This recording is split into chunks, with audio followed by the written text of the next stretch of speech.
কি হেল্প লাগবে আমরা করব। তুমি বলো বিদেশ যেতে চাও, তুমি কতটুকু দিতে পারবা, বাকিটা মিলে ধরো আমরা দিই। আমরা সবাই মিলে দেই। তুমি গরুর ফার্ম দিতে চাও, একটা গরু কিনে দিবা, তুমি ভালো হবা, তাহলে চলো আমরা সবাই মিলে গরু কিনে দেই।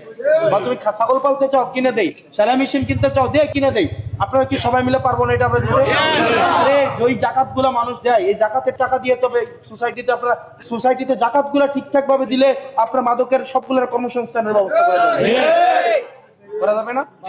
কিন্তু জাকাতের সময় দেখা যায় ফ্যাক্টরের অনেকে জাকাত মনে করে, ফ্যাক্টরা কিন্তু জাকাত ফ্যাক্টরা কিন্তু জাকাত আরেক বিষয়। জাকাত কিন্তু আলেমদের সাথে কথা বলবেন।